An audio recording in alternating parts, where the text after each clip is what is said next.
Оралхан Бөкей, көк тайынша. Әңгіме. Мен бүгін ауылдан хат алдым. Тасқа басылғандай әп-әдемі тізілген жазу. Бұл хатты қарындасы Мәнсия жазғанын айнытпай танытып тұр еді. Ел-жұрт, ауыл-аймақ, бота-тайлақтың амандығын айта келіп, үстіміздегі жылы аудан бойынша өсек-аяңның тым қораш болып, керісінше өлім-жітімнің көбейіп кеткенін, көрші ауылда 10-шы класста оқитын қыз баланың күйеуге тиіп, оқу ісінің меңгерушісі орнынан алынып, ал мектеп директорының өскенін ғана сөз арасында айтып өтіпті. Ең соңғы жаңалық депті үшбу хатының аяғында. Біздің үйдің керіскедей көк тайыншасын ұзақ тауының бауырында ұрлап сойып әкеткен. Тек терісі, төрт сирағы, көз алайған, басы ғана қалған. Мал ашуы, жан ашуы деген ғой, әке-шешеміз қатты қапаланып, қайғырғаны болуға керек, 3 күн сүт қатпай қара шай ішіпті. Амал не, милицияға хабарлаған әлі хабар жоқ. Көк тайыншаның орны бөлек еді-ау, қорамыздың бір бұрышы үңірейіп қалғандай болды. Енесі көк сиыр да ұдайы 3 күн мөңіреп жоқтаған екен. Есесіне ағайындар ойран асыр әлемдегі ең бір сүтті қысы-жазы сауа беретін, тусын тумасын, жылдым болар деп үміт күтіп, болашағына сенім артып отырған данышпан тайыншаның айдың күннің аманында қолды болуы әрине жандарын жай таптырған. Ағымнан жарылсам, осы суық хабарды естіген соң көңілім жүдеп, жұмысқа бармай қалдым. Екі құлағым шыңылдап, басым айналып, көзім қарауытқандай болған соң дәрігерге барып едім. Жүйкең жұқарған, бір нәрсені қатты уайымдағансыз, дем алу керек деп шығарып салды. Жазғы демалыста ауылға барғанымда әлгі қолды болған көк тайыншаны алғаш рет көріп қайран қалып едім. Қайран қалған себебім, соңғы жылдары біздің үйдің сиырлары әлде бұқадан, әлде ауа райының күрт өзгеруінен, себебін кім білсін, әйтеуір шыбыштанып, ұсақтап бара жатқан. Ірі қара тұқымының осыншалық азуы әсіресе шешемнің жайын жегідей жейтін. Орыстардан ақбас қызыл сиыр сатып алайық деп ертеден қара кешке дейін әкемнің құлағына маза бермеуші еді. Расында да желіні жер сызып, маң-маң басып не берсең соны жей беретін, маңызды оттайтын, маңқайып күйсейтін асыл тұқымды текті сиырлар бұл ауылдың асыл арманына айналған. Ал мен жазда көрген көк тайыншаның жөні бір басқа, керіскедей-ау, керіскедей. Қайдан ғана қаңғып туылғанын кім білсін, көрші қолаңның аузының суын құртатын әдемедей жарықтық. Иә, ал енді жарықтық келмеске аттаныпты. Кеше түсіме кірді. Ақбас қызыл бұзауы бар. Таудан асып барады екен деймін. Артына қарап мөңіреді де көрінбей кетті мәңгілікке.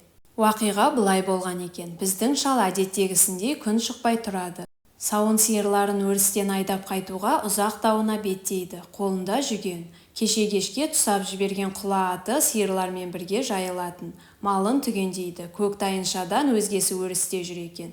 Құла аттың тұсауын шешіп, жайдақ мініп жер шолады. Жоқ, бір кезде өзінің ата-бабасы жайлаған таудың ұңғыл-шұңғыл, бұта қарағайын 5 саусағындай білетін ол, көк тайыншаның қарасы көрінбеген сайын күдерін үзе бастады. Топтанып қайың өскен, сол қайыңның дәл түбінде көк тас жататын. Сол көк тастың алқымынан қайнар бастау ағатын бала кезінде. Сол жерді апамның көк тасы деп атапты. Үстіне тоқым төсеп, күні бойы жүн түтіп, иіріп отыратын шешесі елестейді. Енді құла аттың басын солай бұрған, өз көзіне өзі сенбеді. Көк тас көк тайыншаның қанына былғанған, көз аларып, күзгі ашық аспанға тесіле қарап, кесілген бас, серейіп 4 сирақ жатыр. Ұры әккі, әрі саспайтын қу болса керек, бастаудың суын ластап, шек қарнына дейін аршып алған. Меншікті сиырын соғым жыққандай-ақ бошалап, әдемілеп сойғаны соншалық, тіпті терісіне дейін тұздап, керіп, жайып кетіпті. Шалдың жүрегі сыздап ауырды. Малым қолды болды деп емес, ұрының басынғанына, саспай мүшелеп, боқты шегін қалдырмай, қырып-жонып әкетіп қалғанына. Ит шыны ойнады. Бастаудың күзгі күні де жасаңданып жататын маңайы опыр-топыр. Тағалы аттың ізі түскен. Соған қарағанда ұры екеу секілді. Дегенмен батырға да жан керек. Бірі сасқалақтап жүріп, қамшысын қалдырып кетіпті. Басқа көзге ұрып, куәға тартар дерек жоқ. Күн ұясынан көтеріліп, етекте жайрап жатқан ауыл қыбыр-қыбыр тіршілік қамына кіріскенде, жайдақ атты ұрының қамшысымен сипай қамшылап үйіне қайтты. Бұл шақта күздің сан алуан бояуына малынған табиғат тамылжып-ақ тұр еді. Милицияға хабарлады, өз беттерінше әрекет жасаған жоқ. Қыркүйекте шақырған милиция қызметкері қараша біткенде келді. Бұған да шүкіршілік, келмей қойса қайтер еді. Ауданнан күніне бір рет қатынайтын сарыала автобустан милиция формасын киген, қолтығында тері сөмкесі бар кіші лейтенант Акинков түсіп, біздің шалдың үйіне беттеді. Оның төбесі сонадайдан көрінгенде көк тайыншаның өзі келе жатқандай қуаныштары қойнына симаған. Самаурынға шай қойды, қазанға ет асты. Астына көрпе, шынтағына жастық төседі. Тамақ ішіп, ар жағына ел қонғанша Акинков ләм-мим деп еш нәрсе сұрамады. Жамбастай жатып үйдің ішін шолды. Көз қыдыртып жан-жағына қарады. Қолын тарақтап желкесіне салып шалқасынан жатты. Көз ілініп кетті білем, мұрны шыр ете қалып еді, сабағы бітіп, үйге екпіндей кірген қанаттың дабыр-дұбыры оятып жіберді. Ұйықтасаңшы, ұрыны іздеймін деп шаршадың ғой, деді шешем. Сонымен, деді Акинков, есіней сөмкесін ашып, сиырларыңыз қашан жоғалды? Осыдан 1,5 ай бұрын, деді әкем, оған жақтырмаған кейіпте насыбайын атып. Адамдардың іс-әрекеті ішіне симағанда бір шақша насыбайды 1 сағатта атып қоюшы еді. Неге ерте хабарламадыңыздар? Хабарлағанбыз. Да, қол тимейді, ұры көп, аты жөніңіз, деді әкеме тіктей қарап. Раисов Исахан. Сіздің фамилияңыз, апа? Шешем әкеме. Әй шал, айтсаңшы, деді. Ол да Раисова. Дұрыс, сиырларыңыздың жасы, түсі, белгілері? 3 жасар көк құйрығы шуатылған ұзын, мүйізі әдемі, келісті біткен керіскедей. Тұра тұрыңыз, деді әкемнің сөзін бөліп. Керіскедей деген белгі болмайды, кім ұрлап сойды деп ойлайсыз? Шырағым-ау, кімнің ұрлағанын білсем, сендерден көмек дәметіп нем бар? Дұрыс, іздейміз, табамыз. Шеше, тағы бір кесе шай құйып жіберіңізші, автобустан қалып қоймай тұрғанда қайтайын, асығыспын, жұмыс көп, ұрылар одан да көп. Қанат Акинковты иттен шығарып салды. Жарықтық күш жолтан қайырылып қыс келді. Биыл тіпті асығыс келді. Акинковтан хабар-ошар жоқ. Жарықтық күш жолтан қайырылып қыс келді. Биыл тіпті асығыс келді. Акинковтан хабар-ошар жоқ. Жаңа жыл есік қағып, жапалақ қар жауды. Акинковтан сыбыс білінбеді. Тек февраль айын орталап, Алтайдың қақаған суығы мал мен жанды қысып тұрған шақта ғана әппақ дүниенің арасынан Акинковтың төбесі қараңдаған. Көк тайынша тарихын өздері баяғыда ұмытып, құрсыншы, от пен суға қарап отырған жоқпыз ғой, ақсағын қойып, сауын бағайық деп тәубеге келген бейбіт тіршіліктерін бұзғанына реніш білдірген. Шай қойылды, ет асылды. Акинков соғымның етін, әсіресе жылқының етін жақсы жейді екен. Құрт қосқан сорпаны сарқа ішіп, қолын сүртіп болған соң көз ілініп қалғи бастады. Осы қанаттың жүрген жері оңбайды, әсіресе қыста ойбайлап ашылатын қырау тұтқан есікті жұлқа тартып кіріп келмесі бар ма? Акинков сасқалақтай атып тұрып тапаншасына жармасты. Шешем ойбай деп бетін басып отыра қалды. Әкем шақшасын қаққылап, әй кемпір насыбай бітіп қалыпты ғой деп шыны сауытты домалата салды. Фамилияңыз, яғни аты жөніңіз, деді есінеген Акинков қағаз қарындашын ыңғайлап. Раисов Исахан, жасыңыз? 63-темін. Ұлтыңыз? Қазақпын. Әкем бұл сөзді нығыздай айтты. Милиционер енді шешеме шұқшия қарады. Аты жөніңіз, жасыңыз, ұлтыңыз?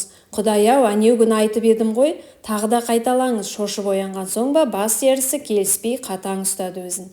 Раисова, жасы 65-те деп кемпірінің орнына тағы да әкем жауап бере бастап еді, милиционер көнбеді. Өзі айтсын. Шешем сасқалақтады. Құдай-ау, қайнатамның атын қалай атаймын? Әй шал, тайыншамыз керіскедей аузымызды аққа жарытайын деп тұрған асыл тұқымды мал еді деп шешем зарлай жөнеліп еді.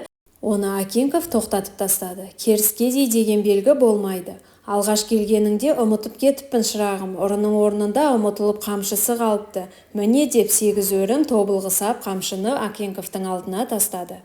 Ол қамшыны ары айналдырып, бері айналдырып қарап отырды да, бұл ауылда не көп, қамшы көп және бір-бірінен айнымайды деп әкеме қайтарып берді. Бұдан соң іздейміз, табамыз деді де орнынан асығыс көтерілді. Оны Қанат иттен шығарып салды. Қыс өтіп, жазғы тұрымның қара қатқағы келді. Ойдағы қар жылбыз қалана еріп, қалғаны тау бөктерінде күн санап көбіктене мүжіліп жатқан. Түске дейін мүйіз, түстен кейін киіз деп аталар ала-құлақ шақ еді. Біздің үй бір қалыпта тіршілік кешіп, біреуден кейін, біреуден ілгері күн көрісімен ертеңгі атар таң татар дәмімен дәмелі күй кешіп жатқанды. Көк тайыншаны да, көк сөмкелі Акинковты да ұмытқалы қашан, тәңірім бермей-ақ қой, бірақ қолда барын ала көрме дегендей қалғанды қанағат көңілмен көктемді қарсы алған. Міне осындай жазғы салымның уайым қайғысыз бір тыныш күнінде алдыңғы күні туған мұқыр мүйіз қызыл сиырының уызын жеп, жайбарақат сорпа, шай ішіп оңашадан оңаша өздері ғана шүйіркелесіп отырған қоңыр кеште ағаш үйдің есігі сыңсып ашылды. Ғажабы есік көзіндегі аса сағала мойнақ төрт көз ит те шәу де бірмеген. Тегі еті үйреніп қалса керек. Алғашында көршілердің бірі шығар деп алаңсыз көңілмен ешқайсысы да елемей тамақтарын іше беріп еді. Есенсіздер ме деген дауыстан бастарын кегжең еткізіп оқыс көтерісті. Осы мезетте Акенков та дүрс-дүрс басып төрге оза берген. Сәлемін әкем ғана алды, ал шешем болса құдай-ай тағы да Әкімқов қой деп қолындағы кесесін шайымен төңкере салып шегініп кетті. Ауданыңда не жаңалық деді әкем арада орнаған тыныштықты бұзайын деген ойменен. Аманшылық ақсақал, көк тайынша табылған жоқ па? Соны сенен сұрайын деп едік, шешем бұл сөзді шаптыға айтты. Іздейміз, табамыз. Жұмыс басты болып көпке дейін келе алмадым. Көрші ауылдарыңыздағы бір семья соғымның етін ұрлапты. Соны іздеп әрең тауып бердік. Сөйтсем өзі жоқта үйде қалған әйелі күнде асып жей берген соң күйеуі шөптің астына тығып тастаған екен. Әй, қазақтардан бәрі шығады. Ол оқиғаны мен де естігенмін. Етті сен емес, иті тауып алған деді шешем қарап отырмай. Ас ішіп көңілі жайланған соң Акенков: ал басынан қайта бастайықшы өзі деп қағаз қарындашын суырды. Аты жөніңіз көк тайыншаның жасы, түр түсі. Әкем жарықтық шыдамды адам еді ғой, Акенковты осы әзірде ғана көріп отырғандай бастан аяқ тәптіштеп шықты. Дұрыс, деді милиционер енді шешеме бұрылып. Енді сізге келейік, фамилияңыз? Қызық басталды. Бағанадан бері өз тізесін өзі тоқпақтағандай әрең отырған кемпір шорт кетті. Әй, Акемков, деді ызадан жарылардай болып. Өз тайыншамызды өзіміз ұрлағандай бізді тергегенің не осы? Міне 7 ай болды, әлде қашан сүйегіне қына бітіп кеткен ата-бабамыздың әруағын қозғап, фамилиямды сұрай бересің ғой? Сен келген сайын басымның сақинасы ұстайды. Көк тайынша да сен де құры, кет өзің жынымды ұстатпай. Акенков үндеместен орнынан тұрды да есікке беттеді. Босағада тұрған қалпында сөмкесін ақтарып, әкем жазған өтініш қағазды алды. Арыздарың, енді өзің жоғалсаң да бұл үйге келмеспін, деді шешеме.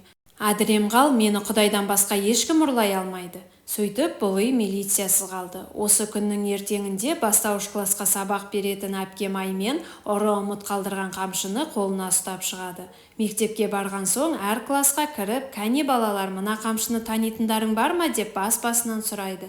3-ші класқа кіргенде мұрнын үнемі жеңімен сүртіп отыратын қара ауыл.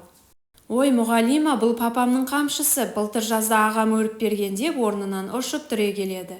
Иә, 7 ай милиционер іздеген ұры 7 минутта табылады.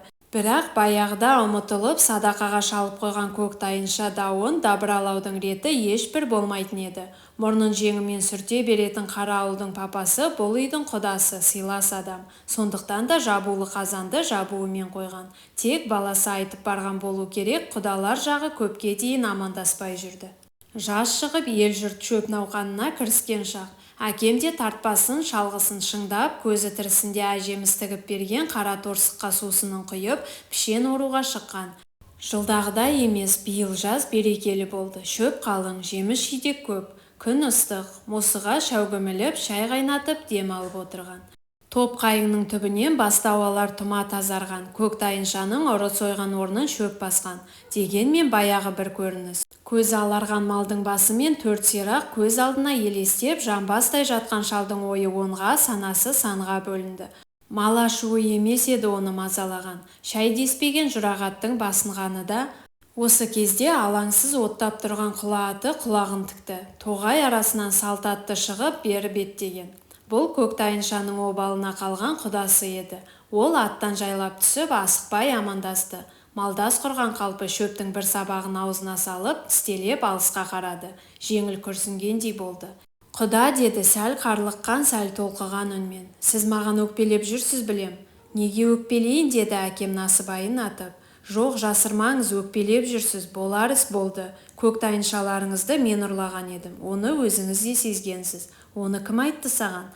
Екі дүниеде де ризамын сізге. Біле тұра тіс жарып ешкімге айтпадыңыз. Мені мойындатып аяғыңызға жыққан дәтіңіздің беріктігі. Басқа біреу болса ғой, қалмақ қайта шапқандай мұқым ауданға жар салар еді. Рахмет сізге, Құдайдың құдіреті, бала жастан әдетім, бірдеме ұрламасам тыныш ұйықтай алмаймын. Жоқ дегенде өз қойымды өзім қорадан ұрлап шығып, тауға апарып сойып әкелетінді қайтерсіз? Енді осымен бітті. Сіз үнсіздігіңізбен, шыдамдылығыңызбен жеңдіңіз мені. Ол ұзақ сөйледі, темекісін тартты, әкеммен бірге шәй ішті, шөп шабысты. Құда, деді кетерінде қойнына қол салып, көк тайыншаның бодауын 10 сиыр берсем де қайтара алмаспын. Балашаға көп, бір үйде өзім ғана бас көтеретін, қайтара алмас та едім. Мынаны шөп шапқанда киерсіз, жеңсіз, алды ашық, жеңіл көйлек. 5 сом 30 тиынның шыт көйлегін әкемнің алдына тастай берді. Рахмет Құда, бұл да болса жөн білгенің. Ол атына мініп ұзап кетті де қайта оралды. Байқамай қонышыма тыға салыппын, кешіріңіз, әдет қой деп керзі етігінің қонышынан әкемнің қамшысын суырып алды. Атын оқыс тебініп желе жөнелді. Қайтқан малға береке, деді құдасының соңынан көз жазбай қарап қамшысын ұстап тұрған әкем. Ұрлап кетсе қайтер едім? Әңгіменің соңы. Әңгімені соңына дейін тыңдап, лайк басып, пікір қалдырып, әдеби арнаның дамуына үлес қоса отыруларыңызды сұраймыз. Баршаңызға Алла разы болсын. Келесі кездескенше сау болыңыздар.